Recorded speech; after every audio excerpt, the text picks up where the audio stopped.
హల్లెలూయా హల్లెలూయా హల్లెలూయా.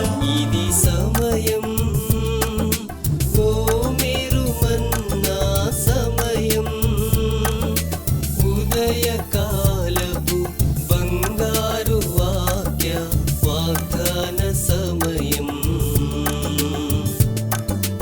ఆదరించి బలపరచే ఓ మేరు మన్నా, మార్గం చూపి నడిపించే ఓ మేరు మన్నా, వాక్య వాగ్దాన సమయం, ఓ మేరు మన్నా సమయం. Praise the Lord. Good morning. మీరు మన్నా ఈరోజు బంగారు వాక్య వాగ్దానానికి స్వాగతం. ఎలా ఉన్నారు? పరిశుద్ధుడైన మహాదేవుని కృప చేత అందరూ క్షేమంగా ఉన్నారు కదా. నిజమే, దేవుని చెంత మనం ఉంటే ఎల్లప్పుడూ క్షేమము భద్రత మనకి ఉంటుందండి. మనం సొంతం చేసుకోగలుగుతాం. రండి, ఈ దినం ప్రభు మనకి ఇస్తున్న వాగ్దానాన్ని మనం స్వీకరించి ఆశీర్వదించబడదాము, బలపరచబడదాము, ఇతరులకు కూడా షేర్ చేసి దీవించబడదాము. యోహాను శుభవార్తలో 6వ అధ్యాయం 29వ వచనం ఈ రీతిగా సెలవిస్తూ ఉంది. ఆయన పంపిన వాని యందు విశ్వాసం ఉంచుటయే దేవుని క్రియ.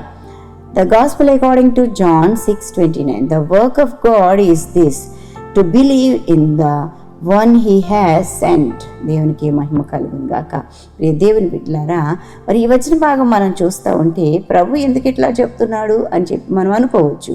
కానీ అక్కడ ఉన్న సందర్భాన్ని బట్టి ఆలోచన చేస్తే మరి యేసే వస్తాడని ఎదురు చూసిన వారందరి యొక్క దృష్టి ఎలా ఉంది అంటే, శారీరకమైన లేక భౌతికమైన అవసరాలు తీర్చడానికి యేసు ప్రభు వస్తారని చెప్పేసి, ఆయన వచ్చి మన ప్రతి అవసరత తీరుస్తారని చెప్పి యోచిస్తున్న వారందరిని గూర్చి వారి యొక్క తలంపులను ఎరిగి ప్రభు ఈ మాట చెప్తా ఉన్నాడు.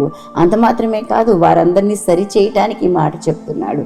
మీరందరూ కూడా ఆయన పంపిన వాని యందు నమ్మకం ఉంచాలి. అంటే విశ్వాసం ఉంచితేనే మీరు దేవుని క్రియ చేసినట్లుగా అర్థమవుతుందా అని చెప్పేసి ప్రభు యేసయ్య అప్పుడున్న ప్రజలతో చెప్తున్న మాటలు మనకి కనబడతా ఉన్నాయి. పిల్లరా, నేటి దినాలలో క్రైస్తవులు కూడా అంతే. దేవుని మందిరానికి వస్తే, దేవుని దగ్గరికి వస్తే మన యొక్క అవసరతలన్నీ తీర్చబడతాయి, మేలు జరుగుతుంది, స్వస్థపరచబడతాము, మనకి ఆర్థిక సమస్యలు ఉండవు, లేకపోతే ఇంకేవో లోకంలో మనం పడే బాధలన్నీ కూడా తీరుతాయి అన్న ఉద్దేశంతోనే మనం దేవుని సన్నిధికి రావడం కాదండి. అదే మన పరమావధి కాదు అని చెప్పి తెలియచేస్తా ఉన్నాను. ప్రత్యేకించి ప్రభు దగ్గరికి రావడం వల్ల మనకి నిత్య సంతోషము, నిత్యానందం దొరుకుతుంది, నిత్య జీవం దొరుకుతుందన్న సత్యాన్ని గ్రహించి, మరియు అన్నిటికంటే ప్రాముఖ్యంగా ఆయన మనందరి పాపముల నిమిత్తము, శాపముల నిమిత్తము వాటిని పరిహరించడానికి దేవుని చేత పంపబడిన ప్రభు అన్న సంగతిని గ్రహించి ఆయన యందు అనగా యేసు యందు మనం విశ్వాసం ఉంచటమే దేవుని పని మనం చేసినట్లండి. దేవునికి స్తోత్రం కలుగును గాక.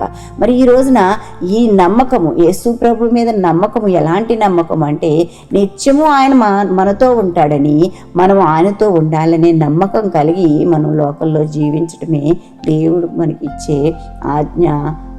అదే దేవుని క్రియ అన్న సంగతిని ప్రభు మనకి గుర్తు చేస్తూ ఉన్నాడండి. భౌతికపరమైన అవసరాల కోసమే దేవుని దగ్గరికి రావడం కాదు అని చెప్పి మనవి చేస్తూ ఉన్నాను. ఇలాంటి విషయాన్నే ప్రభువు మరి ఈ యొక్క యోహాను సువార్తలోనే 40 సార్లు ప్రస్తావించాడండి. ఏమంటే, నన్ను నమ్మాలి అని చెప్పేసి, అనగా తండ్రి పంపించిన నన్ను మీరు విశ్వసించాలి, అదే మీకు ప్రథమ కర్తవ్యము అన్న సంగతిని ప్రస్తావించినట్లుగా యోహాను శుభవార్తలో 40 సార్లు ప్రస్తావించినట్టుగా మనం చూస్తూ ఉంటాం. ప్రియ దేవుని బిడ్డలారా, యేసుని నమ్ముతూ ఉన్నావా? అయితే యేసుని ఎలా నమ్ముతూ ఉన్నావు? ఎంత బాగా నమ్ముతూ ఉన్నావు? ఏమని నమ్ముతూ ఉన్నావు? ఆలోచన చేసుకోవాలి.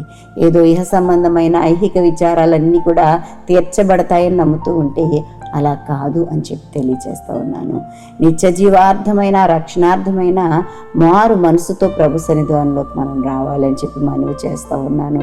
ఆయనలో బ్రతకడమే, ఆయనతో బ్రతకడమే, యేసుతో జీవించడమే మనకి దేవుని క్రియ. ఆయనలో నమ్మకం ఉంచడమే దేవుని ఎడల మనం జరిగించే పని, క్రియ అని చెప్పి తెలియజేస్తూ ఉన్నాను.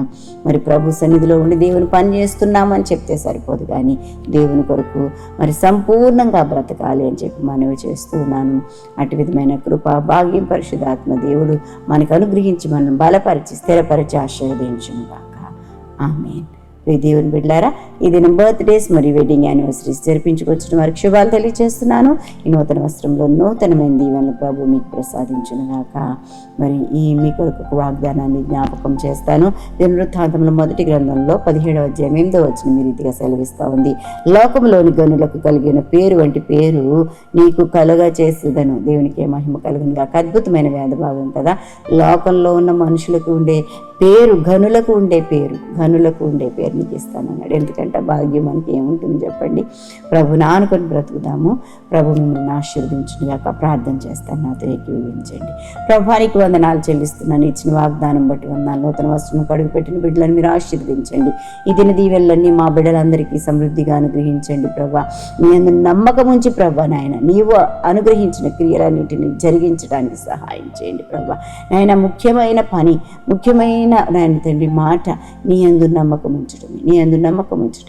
యేసందు నమ్మకం ఉంచామని ఇప్పుడు నామకార్థంగా చెప్పడం కాదు, కానీ ఆయన ప్రభా తండ్రి నువ్వెవరినైతే ఈ లోకానికి పంపావు ఆ యేసయ్యను మా హృదయంలో చేర్చుకుని మేము బ్రతకడానికి, మా బిడ్డలు బ్రతకడానికి, మా తరాలు బ్రతకడానికి కృప చూపించి మహిమ పొందుకోమని ప్రభా.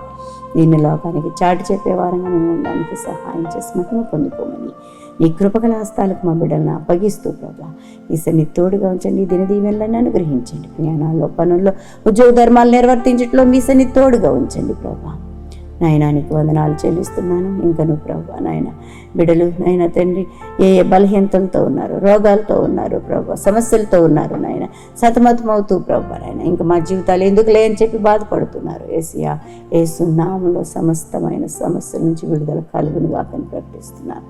దేవా మీరే పోషకుడిగా ఉండండి, సంరక్షకుడిగా ఉండండి, ఆలోచనకర్తగా ఉండండి. ఆయుష్ను, ఆరోగ్యం, గౌరవ ప్రభావంతో నింపండి. యేసు నామం అడిగి వేడుకుంటూ ప్రార్థిస్తున్నాం తండ్రి. ఆమేన్.